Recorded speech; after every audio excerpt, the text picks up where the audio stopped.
Ready? All yours. Ready? Okay. All right, we'll go ahead and get. Oh. Okay. That's fine. And then that's fine. And then when we're ready, we'll just. Yeah. Okay. Okay. Okay. Okay. Just move it there. Okay. Hi, everyone. We're going to get started. So go ahead and come on in and have a seat. Turn my phone off. Okay. I think this time I'm going to need my glasses.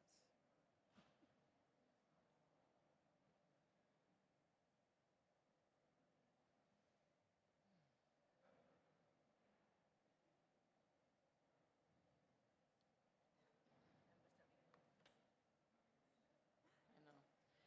Okay.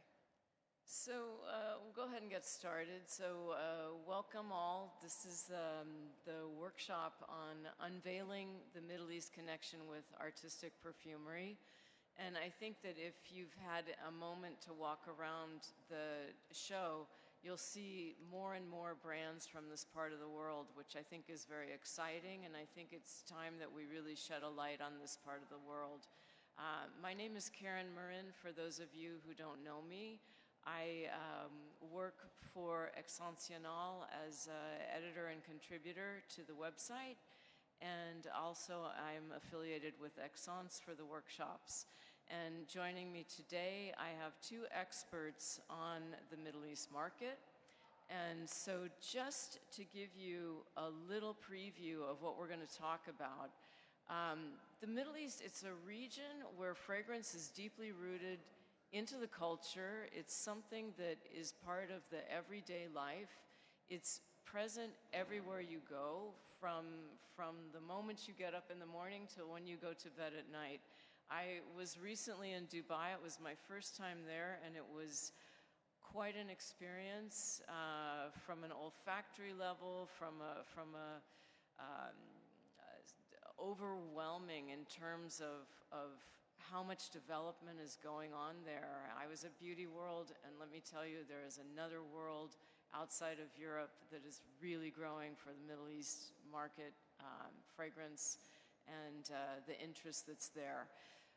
What you see is a consumer who is increasingly more sophisticated and has an interest level to discover fragrance, different olfactory families. It's not just oud anymore, which is for so long been associated with this part of the world. It's much more than that. And I think that in this workshop, you're going to see things about the heritage. You're going to see things about what's happening now, what direction it's going. And you'll also have an opportunity to smell a few things, which I think is very exciting. So to help me today, I'm going to turn it over to my panelists to let them introduce themselves, starting with Raya. Okay. Can you guys hear me well? All good? Okay, so thanks, Karen, for the introduction. And I know we started this conversation in Beauty World, and it's marvelous that you made it come to life. So for those of you who don't know me, my name is Rauya. I am based in Dubai. I am the general manager of a boutique fragrance house called CPL Aromas, and I handle the Middle East division. I'm actually Syrian, so raised in the Middle East, and I grew up in Dubai. And my dream has always been that one day we would talk about Middle East at the same space than we talk about Paris or New York when in the world of fine perfumery. And we're finally getting there. And my job is really to help brands curate olfactive stories and experiences that match the market and evoke emotions related to the Middle Eastern market. Thank you. And to my left, I have Saeed. Yeah, thank you, Karen. My name is Saeed Naimi. I'm the managing director of the Scent Library Group. Basically, the Scent Library is one of the top 5 retailers in UAE. We started our concept in UAE. We took something that was lacking from the international market in selling fragrances. So we are the first one in the Middle East who uh, direct the fragrances into their scents, not into their brands. It is good to be here to speak more about what's missing in the Middle East and what are the opportunities that we see regarding with retail. And I will be talking about the retail experience that we saw, so you know more about the consumer that are available in the Middle East. Okay, well, thank you. So just to get started, I think it's important to understand how fragrance is so much a part of the culture, from hospitality to grooming to scenting, the clothing and all. So we wanted to start really at the beginning. And Saeed, tell us a little bit about hospitality. So if I were to come to your home, how would I be greeted? So basically, fragrances, we spray fragrances 3 times a day. And whenever we, in our culture in UAE, we have daily routine which gets guests and family members comes every day or twice a week in our houses. Whenever they enter, we have a tray of fragrances. It's either niche fragrances that are available here, and then we have the oud that are stick of oud, one of the most expensive element. This is how we greet people, to give them one of the most expensive element that we have, and then the oil oud. This is how we always greet people in our houses, and we see it like in every house in UAE. So it's definitely a welcoming gesture that's expected. Yeah. Also, if you see in local weddings, in the men weddings, you will see people greet you with oud, the most expensive oud, because this is our traditional thing, and it is not rooted by us. It's rooted from our grandfathers. They are traders into the oud, and then we took it, and we tried to translate it in a different way in fragrances and everything. Okay, so it's passed down generations of this tradition. And then, Raya, you were telling me shall we talk about the? Well, okay. I'll bounce back on the wedding since he spoke about it already. Yeah, But just to add to what Saeed was saying, whenever you go to an Arab wedding, a GCC wedding, fragrance is a big affair. You walk in, you are greeted with clouds of bukhur, which is fragrance which is smoked, with the oud, as you rightfully said. And I shared with Karen a story that I really, really loved. I was invited once to a women's wedding, which is basically the women's side preparing the wedding for, the bride for the wedding. And it was fantastic and very emotional because the last thing that the mother of the bride did before letting the bride leave was actually fragrance her. And it was a very emotional kind of ritual. We were there, we had attended the makeup artist, the dress, everything. And then it was kind of like, okay, the mom came and she started putting spray, and they did this whole layering ritual. So she applied 4, 5 different fragrances, from traditional oils all the way to French, modern sprays. And then it was kind of like a final send-off to "You're now a woman, my daughter." So I thought that was a very emotional connection to scent. Well, definitely, and it's very personalized. Yeah. It's custom. And that, well, we're going to skip, but that leads me to the next point that I wanted you to talk about, which was the story that she told me about a woman that she went into the elevator, and No, so for anyone who's ever been to Riyadh or to Dubai or Saudi Arabia, United Arab Emirates, all these countries, everybody smells extremely nice, and they blend and mix a lot of perfumes, right? So I remember walking into a lift, and this lady smelled absolutely fantastic. So she was Emirati, and you recognize it because of their clothes. And I told her, "Wow, you're wearing Coco Mademoiselle, I think." To which she looked at me and she said, no, that's not good. Like, I'm gonna have to change my blend. And I said, why would you say that? It's a wonderful fragrance. She said, no, because if you've recognized it, means it's not unique enough. So the idea of layering and creating your own scent is really to create your own identity and something extremely unique to you. And that's so interesting that because this concept of layering, I mean, in the West, they think about it, but they don't know how it's done. And so one of the things, Saeed, that I wanted you to talk about was how the process of scenting the clothing, because this is something that we don't necessarily think of doing. So basically, it's a secret. Everybody It's a say, what secret. is your secret? And I think if you saw my profile photo just now, this is our traditional dressing in UAE as men. We have the qitra, a gal, and the white cloth, which whenever we wake up and we're ready to go out, we have the incense oud to be burned and goes into our dress. After seeing the smoke coming out from our dress, we spray our fragrance. Why? Because we want the fragrance to long last more. After that, we have the oil oud, which is so intense. We put it in our skin, we put it in our pulse point, and then we go out. So this is something that is by our grandfathers. Till today, we are doing it, and I think our children will still do it. And we saw something interesting. Whenever you put the oud, the incense, in your kandura, which is our traditional cloth, the fragrance stays longer than it is. So this is a good element for the perfumer in Europe or international to know this thing to empower. Well, absolutely, because the way that you wear fragrance is different than the West.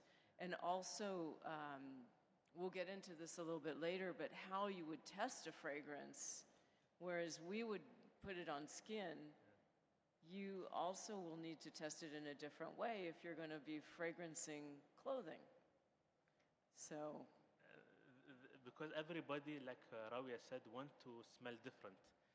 Whenever somebody sees that a friend has a fragrance which is the same one, he says, no, I want to change it. I want to be something special.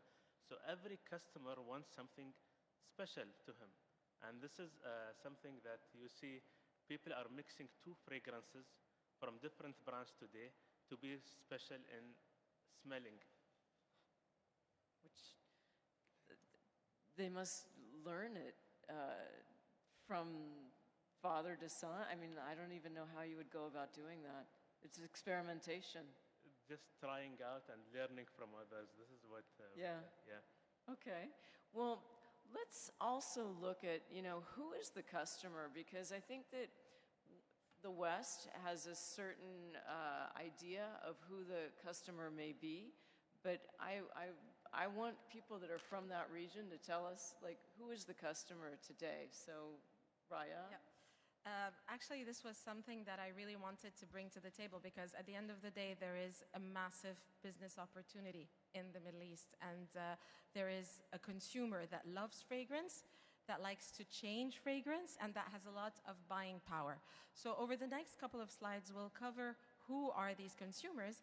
And for those who know me, I tend to like to break a little bit of cliches. And I've really thought that this was a great platform to actually to get you to know the Middle Eastern consumer a little bit better. And in this particular case, so I chose the photo of this lady who is a person from the royal family in Qatar, I think, if my memory is correct, Princess Dina. And she is so elegant. And she is a representation of class, of modernism, of how it is to be today an Arab woman that's quite modern. And if you see the garment that she has on top of her clothes, this is called an abaya. An abaya is an external garment that you wear and that you change every day, and that's the visible part of you that people see. And abayas, just like they are changed every day, fragrances are changed every day to be tailored to your style and your personality. And, okay, so how do I do this? I just know, the green one, yeah. Don't want to mess it up. So just not to bore you all with numbers, but I think, we're all here to sell perfumes. So there is an addressable market in the Middle East, which is absolutely huge. You've got more than $3 million of disposable income, and its spending power is predicted to grow 33%. 27% of the GCC. So the GCC is, for those who don't know, it's actually the group of countries that, Saeed corrects me if I'm wrong, it's UAE, Saudi Arabia, Bahrain, Qatar, Kuwait. And Oman. And Oman, exactly. So that part of the world. The population is young. They're all a huge amount of Gen Zers, of millennials, and they're extremely well connected and present online. So they're aware of all the social media, all the latest brand buzz, and so on. I don't know if this is where we talk about it, but I can say a word about perfume clubs if you want here, because I don't think. So, and actually, one of the people who introduced me to the perfume clubs is in the audience today. In Riyadh, I met with a few gentlemen who actually meet up to discuss what is the latest fragrance they bought and review it and discuss it. It's like in the West, you would have a book club. You know, in our countries, you have perfume clubs, and it's about the latest find and the coolest fragrance, right? And so the mindset, it's all about respecting your heritage, and everybody is very attached to the history and the heritage and the passion of fragrance. Saeed mentioned grandfathers once or twice already. But it's also about being optimistic about the future. In a world where everything is going in a very complex and political and climate change, the Middle Eastern youth are positive and optimistic. And speaking of breaking the cliches, one of the things I really wanted to do is actually show you some photos of who is the Middle Eastern woman of today. If you look at media, we are never portrayed like this. Usually you always see very dark clothing, very conservative kind of vibe, whereas Middle Eastern women, which are a huge part of the addressable market, they're educated. They know what they want. They all have a lot of ambitions, be it for their careers, for their families, all the while respecting their heritage and their rooting. And I think, I mean, Saeed, if you want to add a couple of things about these kind of you know, women. As Rawia said, because I see it every day in my house, I see my sister, my wife. Everything is changing day by day. And we mentioned just shopping online. Today I see, for example, when I do my research and development for my retail experience, I don't go away. I do it at home because I see my wife and my sister, how they are purchasing every day. I have a small story, which is whenever I leave the house, there is no one day I don't see a package that is coming from shopping online. There is no one day. They're always buying daily. So I see, I didn't used to see this one before COVID, but after COVID, I see that people are buying online. And especially, I was a guy that thinks that nobody can buy fragrance online because he needs to try it. But I see people are educated to see the reviewers, to see perfume reviewers, to see social media, and direct them to buy from online shopping. Yeah, and the reason I chose these shots is really to show you that the way that we are dressed in the Middle East, it's not a matter of only religion and conservatism, it's also a matter of preserving the culture and protecting the heritage. There is an element of pride into this. So why did I decide to talk about women? Because if you look at who are your buyers for the niche perfumery today, Saudi millennial women have high spending power, and they are connected and they have a high willingness to experiment with niche brands, both from the Middle East and from abroad. And as I mentioned, there's a huge growth in online sales, and this is due to the employment opportunities and the financial freedom of women in Saudi Arabia, in the UAE, in all of those countries. And as we said, they are absolutely obsessed with social media platforms. The biggest beauty blogger in the world lives in Dubai today, and you've all heard of Huda Beauty, right? With more than 40 million followers, her influence is absolutely enormous, but also on Snapchat, also on YouTube, and the presence of all of these, you know, influencers and Arab influencers really drives the purchase of niche perfumery in this market. Do you want? So, so now we have an idea who the consumer is. I think it's very interesting to see, and also knowing how much fragrance is important to them and how they use it and how they experiment. And definitely if they're, you know, changing their abaya every day, then what they wore yesterday may not be what they want to wear today. So now we want to understand, how do they select a fragrance and what is important in picking it? Because there are certain thoughts of, well, it needs to project, it needs to be this, it needs to be that. So then again, I think, Saeed, how do people go about selecting a fragrance? This is a very important topic, which I did a lot of things for this topic only, because I interact with customers since now 8 years in my retail experience. And we saw that whenever a customer comes, we give him a paper blotter to smell a fragrance. But we notice he have his own way. Skin, it is in own way. Second, a woman that has a cover, she covers her hair. A hair is a second element. So we knew that there are ways, different ways for them to try the fragrances. And from my experience, what we have initiated for this consumer, we did something called a blotter station. And this blotter station, the customer can try the fragrance in different ways. In the kandura, in the abaya, in a funnel, in a skin, and in a cotton. To know to know the concentration of the fragrance, he will end up with. So this came because of the hard consumer that we have in the Middle East. This made me see that in my grandmother, when she tried, no way she tries it in paper blotter. She tries it in their skin, in the pulse point, and we put in the nose. Because in our men, in our men greeting, we say hi through the nose, and the oil oud, we put it here. So for when we say hi, he smells how expensive the oil I am putting in my nose.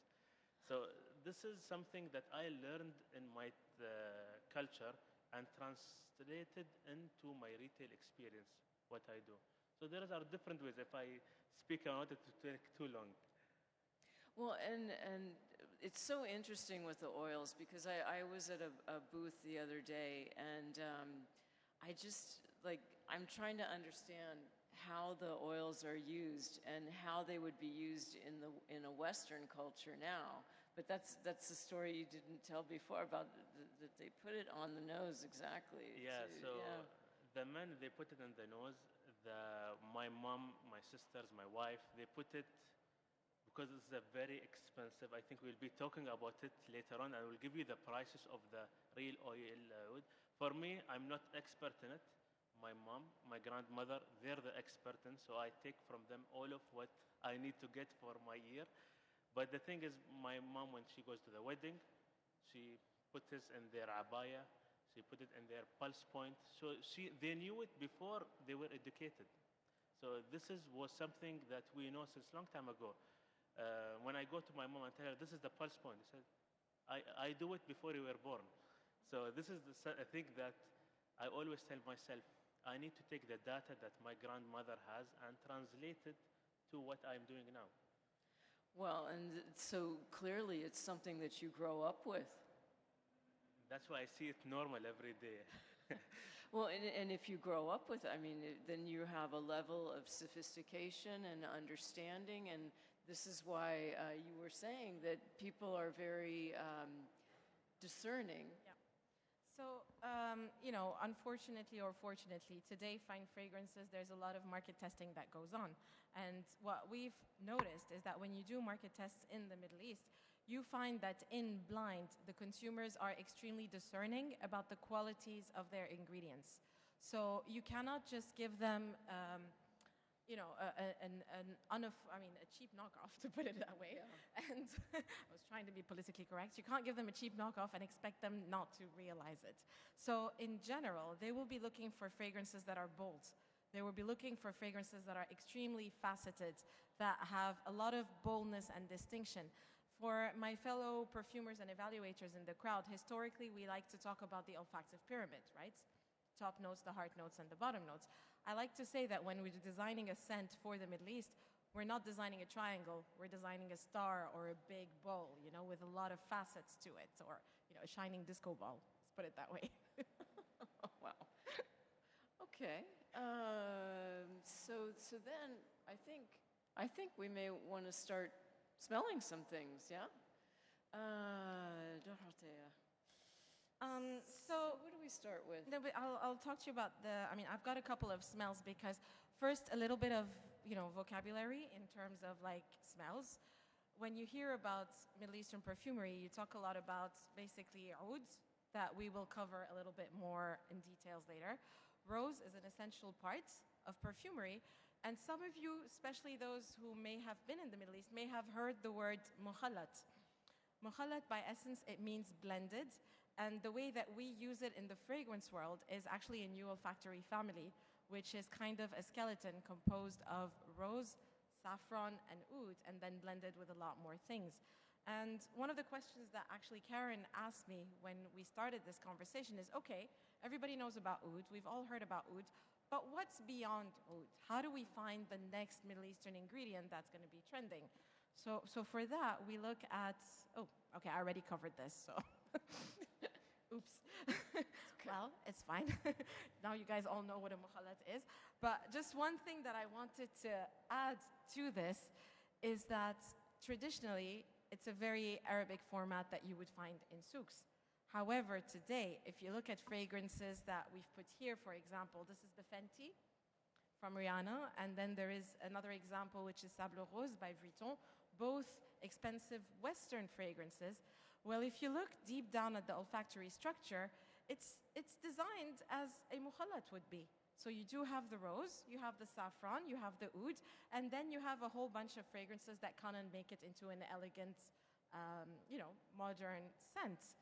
So that's where we say that the influence of, you know, the accords that are historical can now be found all over the world and in niche perfumery as well. Absolutely. Right? So they're infiltrating into the Western fragrance, definitely. So so we wanted to just showcase some additional ingredients. I don't remember the order, but I'll just pass these along as we go. So we always say, okay, so what's the next oud? So you try to find ingredients that are part of the culture, but that aren't necessarily as well known or as familiar to oud. And one of those ingredients is actually dates. You will find dates, tamr, in a lot of Middle Eastern dates. So no, I think it's enough. You can just pass these. So date is actually an ingredient that's very present in the food and in the culture. And in this particular case, I will let you smell it. It can be this idea of how do you create a new gourmand based on the Middle Eastern ingredients. So we use new extraction methods to get this, which is essentially based on Headspace. It's our version of Headspace. It's called Aroma Space. And if you smell it, you will get a smell that many people may or may not have been familiar with. I mean, if you want to add something to that. I mean, it's delicious. It's gourmand. I mean, a Western, to the West, we would consider it gourmand. Like a nectar, there's a richness to it.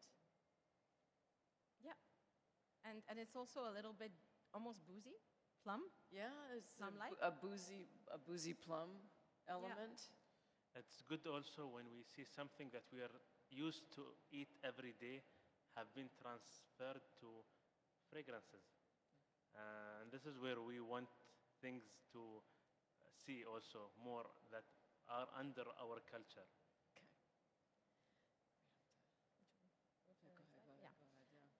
So before we go to smell the next ingredient, we wanted to talk as well about one of the ways that fragrance is applied in the culture as well. And one of those ways is, to me, back to the roots of perfumery. Because Karen, what does perfume actually mean? Through smoke. Exactly. So how does the Middle Eastern consumer use perfume? They use it through smoke. They burn bakhur. I don't know how to make this work, so I'm going to let you try it out. Yeah.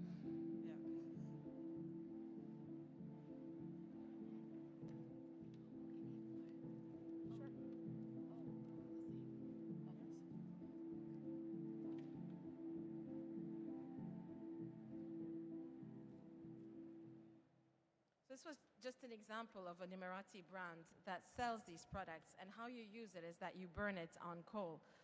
If you want to add anything to that side. I have a lot. I got you something which people need to see the real oud that we burn every day. Oh, sorry. So this is basically the oud that we burn every day. We put it on a charcoal, and there is a way to burn it. It's just not doing a charcoal and putting it. We need to wait until we see around 10 minutes, 8 minutes to 10 minutes, until we see the ashes, and then we put the oud. Why? Because we want the smell, the nice smell to appear, not the burnt smell. This is how we are trained from our grandfathers.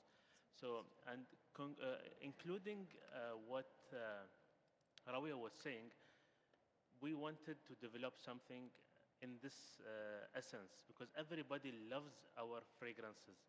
So what we did is we worked with Rawia in developing an incense fragrance, which we will be sharing with you to smell it also. It is all on bukhur and all on the incense side.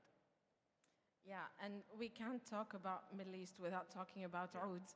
So I actually said to Karen, let's just put it in there. We have to. We have to put it in there. So just, for everybody's knowledge, and I hope, maybe if you already know this, so just, fast forward whatever I'm saying. Actually, oud oil is the distilled product of an infected agar tree, which is Aquilaria.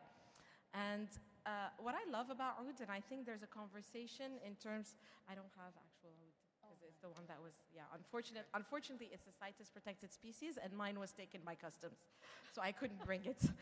But basically, what I find very interesting is when you work in the Middle East and when you become an oud expert, or when you know it ever since you've been young, you recognize the oud by its aging, its provenance, the color of the oil, and the olfactory characteristics. A little bit like when you look at diamonds, you have the carat, the cut, the color, the clarity. Oud is the same. You've got different elements that contribute to its high price. So it's either burnt or it's used as an oil. And it's interesting to know that we also always refer to oud by its origin. You've got oud from Cambodia.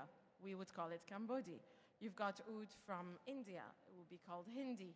Oud from Sri Lanka, which we would call Ceylani. And traditionally, it was sold in, as you see the top right chart, in what we call a tola, which is a unit of measure that people use to buy oud, basically, and now all other kind of oils. So that was, the Wikipedia moment of this talk. So moving on, which is what we're going to smell kind of, is it now? Yeah. Yeah. I'm just going to show you another ingredient, is that we talked about another example of a Middle Eastern ingredient, which was the khulaz dates, but I wanted to show you a new ingredient that has been doing wonders in our region as well, which is leather. If people ask me what is the new oud, it's leather. And the ingredient I'm passing around is a specialty we have. It's a leather aroma fusion. To be able to design these ingredients, we need innovation. So we work with co-distillation, different ingredients, and things like that to create what will be the ouds of tomorrow. Do you have it? Do you want to smell it? It's, I didn't. Let me just give it to you so we can discuss it as well while it's being passed. If you go to an airport in the Middle East right now, everything smells like leather. And it's very suave, very velvety, a little bit smoky, a little bit dry woods, Definitely smoky. Yeah. Yeah. And definitely I've smelled some fragrances here Yeah. that have this right? this quality to them, definitely. Yeah. You take this one.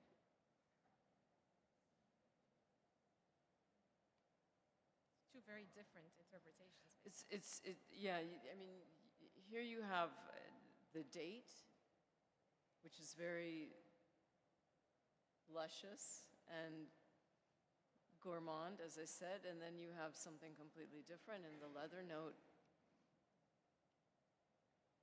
that again, but it's very rich, it's very elegant. Awesome. Yeah. But then we also were talking about how now through technology in the region, you're able to source ingredients that perhaps were never used in fragrance before. And you've got floral and fruit and maybe spice. Yeah, so basically Plants. it's using, chemistry and how we can reconstitute specific ingredients. But what I loved about this is when you look at it from a diversity perspective, you can go into areas we haven't visited before, do treks and understand native plants, analyze them and start infiltrating them into modern niche perfumery, basically. Yeah, which I mean, I think that's interesting that that they're native to the region, but they haven't necessarily been used in fragrance before. So so when we think that the region is oud, no, it's much more than that. And I think that when we smell Saeed's fragrances, because he's brought a couple that we want to show you, you'll see that they're not. There's a whole range of fragrance. It's covering different families. So it's much more than what this kind of mystique has been.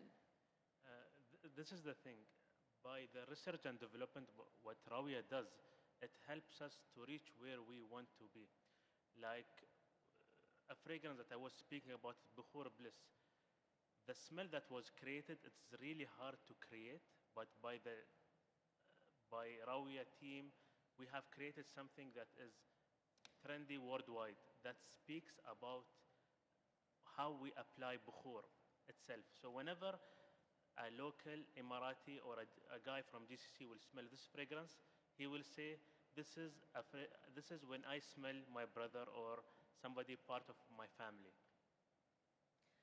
So while we're preparing these scent strips for the fragrances that Saeed's going to show you, we just wanted to mention that here at Aix-en-Provence, there's quite a few brands from the region that are becoming international, and you can see just a selection on the slide. That yesterday I saw the brand Khawali. Okay, so I'm trying to pronounce it correctly. And yet there's so many more, and you've worked with some of these, yes? Yeah, and actually on my flight was half of the Dubai perfumery of all the companies as well. So Aix-en-Provence right now is very, very full of Middle Eastern perfumers and brands. And you see, opulent products like Kajal, for example, Ghawali, Tola, which is a brand that's all, now you know where the name came from. Absolutely. Because we talked about the fact that it was the unit of measure. Anfas al-Khalij, which is very, very rooted into the heritage and the culture of the Gulf. And it's starting to be, a part of the niche perfumery landscape in a very prevalent manner, which, does make us very proud. Well, absolutely, and you should be, because it is a rich culture and a rich heritage, and I thought it was important to shine a light on it, because we see the brands here, but there's still been somewhat of it's a bit of a mystery, I think, to us, and so it's nice to see it. So do visit the booths if you can, but in the meantime, we wanted to do a smelling session, so Saeed, you have brought us a beautiful collection, so I want you to show what is happening in your region and what you've created together. So this is a project that took us more than 3 years. Took me more than 3 years. We have collaborated with Rawia CPL, and as a UAE national, we have to give our country something. And I want to also do something that is very special, and I want everybody to visit my country.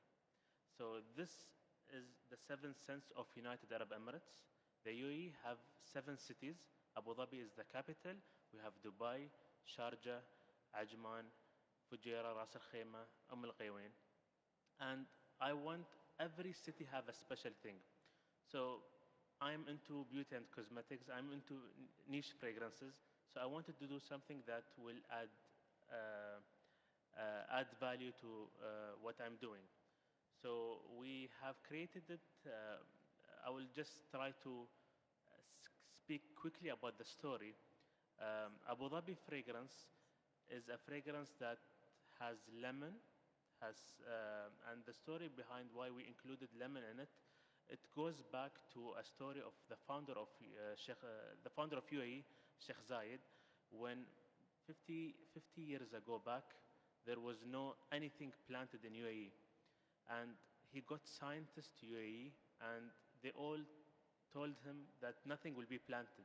Today we have all kind of vegetable, all kind of fruits that are grown in UAE. So the lemon is taken from an inspiration from a city inside Abu Dhabi. It's called Liwa Oasis, which it is in middle of the desert where there is no water, but today we have fruits and we have vegetables that are grown there. And this is where we have built it. Dubai is a fragrance that we have created with Rawia. It's a story when the perfumer, when everybody comes to Dubai, he see how a desert to a huge building. So we have included one of the richest oils, which is the oud. So there is oud, and she was talking an amazing scent, which is dates aroma, which is available in Dubai. And the dates aroma is a story where everybody who comes to my house, as we said, it's a greeting thing. Everybody that comes to UAE have to come to our house, have to have lunch or tea. So when they see our house, we have minimum 15 palm trees in every local house. And because this is a generation that comes from back home, back to ages from our grandfathers. So we included the dates aroma is from our housing, from our traditional thing that we plant here. And then in Dubai fragrance, we have saffron also. Saffron is from the old souk, the most expensive spices that we have. Sharjah fragrance is a floral fragrance, one of the cities. And why Sharjah as a floral fragrance is the ruler of Sharjah, Sheikh Sultan, he chooses the flowers that are in streets. If you go to a highway, you see gardenia, tuberose planted in the streets. And all of Sharjah streets have flowers. Blue hyacinth. Yeah. There's a blue flower that you will see in Sharjah, blue hyacinth. It's just growing there now. Which is something that I'm really proud of, and we thank CPL that they went through those details and took us to this final product. And Ajman, in the fragrance we have chamomile, and the chamomile came from every local house has a house in the city and a farm outside the city. And when you go to the outside city, you will feel relaxed. So chamomile is an inspiration where every local goes to his farm to relax after a long weekday. We have Al Qawain. It's a greeny fragrance. How we develop the green fragrance, it's inspired by the mangrove trees of Al Qawain.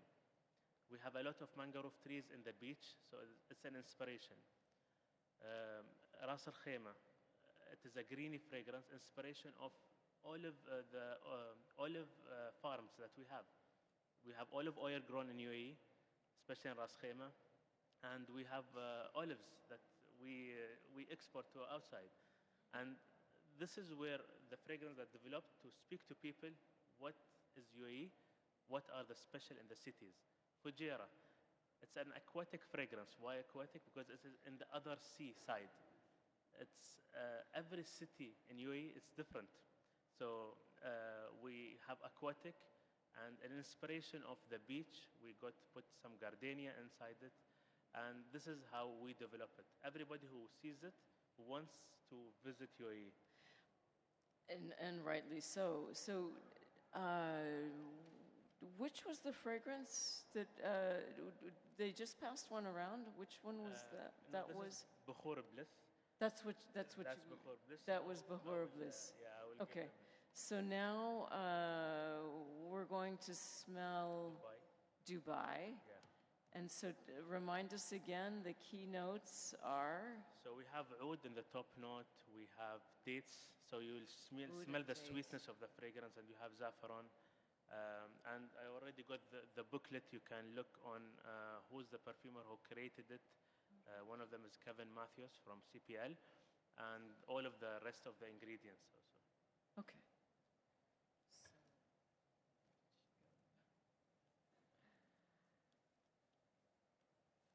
We good on time? Yeah, because we have 15 minutes. Started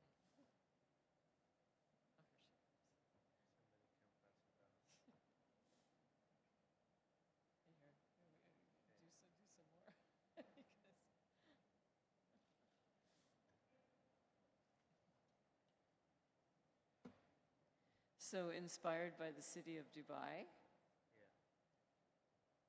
oud and date and saffron. Yeah, and what is nice is to show you how the raw material is created, how the juices are, they're working hard on doing the R&Ds on selecting from the cities something special, and we as an end consumer in the retail experience, how we developed our product, and we complement each other.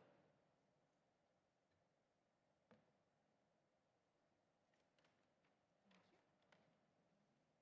so next we have one more. So you definitely get the gourmand part of the dates in there. And there is a dryness, a dry smokiness. That's some of the oud woods that you would have. This is the second one. You get how the date is blended. This is the second one. Yeah. So the second fragrance will be Abu Dhabi. No, Ras Khema. Oh, Ras Al Khema. Ras Al. Ras Al Khema. Ras Al. Yeah. It's head of the tent. Oh, see that. It means head of the tent, Ras Al Khema. Because it used to be very Bedouin culture, right? So the reference to the tents, it's pretty obvious. That smells wonderful. Yeah, give me one, give me one. Now, you know, as a Westerner, when you smell this, because I smell it coming up from the stage, And I would never place this specifically as coming from the Middle East. and why the smell is coming out, because it has one of the amazing notes, which is mojito fusion, which Rawia can speak more about it, and why this is an inspiration of a mountain, the tallest mountain in UAE, called Jabal Jis, where the olive oil is coming out from there, whereas the olives are grown up there, where if you go to the top, there is a palace for His Highness. You will see grape that are grown there, mandarin, and all of the elements, we took them there, and we took inspiration to tell people, come and visit us, and you will see a lot of good things in UAE and in Ras Khema. So it's almost Mediterranean, right? Because of that cologne and citrusy and fresh kind of note, only it's much more musky than if it were a Mediterranean scent. So Bold. Do you need more? No? It's okay? Yeah, we're good. All right. Did everyone get to smell it? Yes? Okay. No? Here, some more. So this is, there are also the 7 scents. You can smell all of them maybe after the pen if there's any time. yeah. Yeah, we're running a few minutes over, but I think everyone's excited to smell. So as you're smelling these strips, let me just ask if anyone has any questions for the panel, that we'd be happy to answer any questions right now. No? There's a question there. Oh, okay. Okay, she's coming with the microphone. There's 2 questions. Oh, okay. Excellent. So, okay, we have a question in the back. Yes, thank you. I just had a quick question about Arabian fragrances versus French fragrances. Yeah. And, the history of both. And, I'm sure that both of them will stand the test of time. And, like Arabian fragrances are not a fad. But,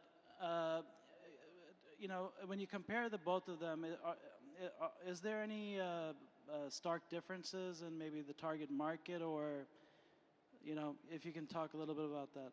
Thanks. You want me to take that? Yeah, I'm going to take that if that's okay. Thanks for your question. We actually didn't talk about it so much, but first of all, thank you for saying Arabian rather than Oriental, because we do have that language kind of issue in perfumery where, you know, an Oriental fragrance is a Shalimar, but an Oriental fragrance is also an Arabian fragrance. So thank you for using the correct terminology. So I have found over the past 6 years that there is kind of a blending of influences. Historically, you would immediately recognize what we would call a French perfume because it would be structured around like the classic accords of like, you know, a fougère or a floral or a chypre kind of notes, which are, you know, very scholastic, what we learn in perfumery school in a way.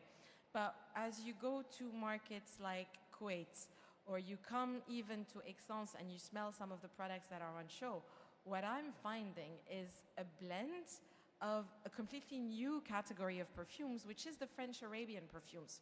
So you would take like a classic French structure, let's just say a fougère, which is like a lavender, tonka, coumarine, fresh kind of masculine notes, and then you start to infuse it with classics from the Arabian perfumery, and suddenly you have something very interesting. So for now, I see that we have 3 categories. You really have like Western perfumery, you have Arabian perfumery, and you have 50 shades of French Arabian that's starting to appear in the middle in both parts of the world. Does that answer your question? Oh, okay. Hi, I've got a question for Saeed. My own background's oud oil and I'm working on a niche brand at the moment. Do you find that younger Emirati and GCC audiences are still quite interested in traditional scents, or do you feel that their tastes are changing more towards Western scents? Could you repeat the question? From some of the information we get from our customers and distributors on the ground, some people are suggesting that younger Emirati and GCC audiences are more interested in Western scents and leaving behind oud and traditional scents. Do you find that to be the case, or do you think millennials and Gen Z are still as interested in oud as ever? I think I understood your question. You're talking about the young audience in back home. Basically, today we see that we have different consumer there, and the consumer, he gives us data of what he loves. So we have to discover it in different ways.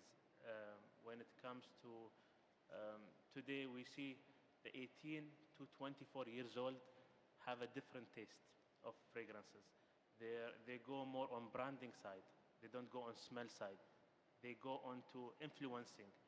So mainly from 25 to 50, this is our customer who we cater in our retail experience. They are more educational about what they want, and they know more about the fragrance more than the younger age. So I don't know if I answered your question very well. Okay, I think there's a question here. Yes? Thank you very much. It's such an exhilarating session, so thank you for the 3 of you. I have a question. Will sound a bit like a joke, but it's not.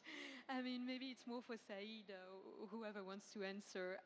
Given your passion for fragrances and the cultural habit that you described, and the fragrances are quite powerful, imagine it's an evening and I want to reset my fragrance to 0 to apply another one. What's the solution for that? I don't know if you know something. We shower back home three times. So we apply, like for me, we shower 3 times, and the 3 times we apply a new fragrance for every session. So for example, I went to work, I have a fragrance that I needed to stay, not something that will make my day very headache or something. I need to go back home, shower, and then go and dress again and put another fragrance. So yeah. So wonderful. So that's part of the logistics and you're used to it. And for women, it includes the hair, of course. Yeah, hair mist is an important category, for sure. Thank you so much. Okay, so it sounds like you start over from scratch. Yeah. Okay. Well, this is why the usage is so high. So because, like I told you, today I sprayed the fragrance in morning at 8 a.m. I went back to the hotel just to have some coffee, and then I shower. I took a fragrance and sprayed it again. But it is in the same formula, just to make it stronger. And this is something that we use on. That's why you will smell, and people buy fragrances a lot because they use them a lot. Well, they must go through. I mean, do you have any idea of how many fragrances you use on maybe a monthly basis? How many bottles? For me, I can't count because I'm a perfume collector, so I have more than 2,000 fragrances, me and my brothers. If you see our concept in the Instagram, we have the same way, a room in the house that has more than 2,000 bottles categorized into their scents. Whenever I want to spray oud, I will go to oud. Whenever I taste citrusy, and this came from 20 years ago with my big brother, then generated to me also. But like maybe some of your customers, when they come to shop from you, how often do they come see you? Like every day. You know, there is. Yeah. Whenever I did a small thing, which is, you know, that there are fragrances which Rawia mentioned, that is, say, a brand that is called Grossmith. It's a UK brand which I really love, and this brand there is a fragrance called Shayin Nasim, and this fragrance, whenever anybody smells it in UAE, he will tell you it reminds me of my grandmother when she puts the oud and the thing. And this is where Rabia said it's the mixture of the French and the Middle East is combined with those fragrances that are created.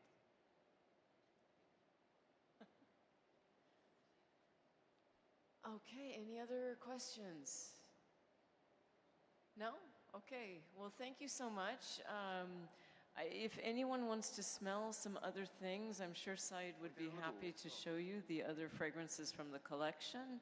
And otherwise, please enjoy the show, and we'll see you in the next workshop. Thanks, Karen.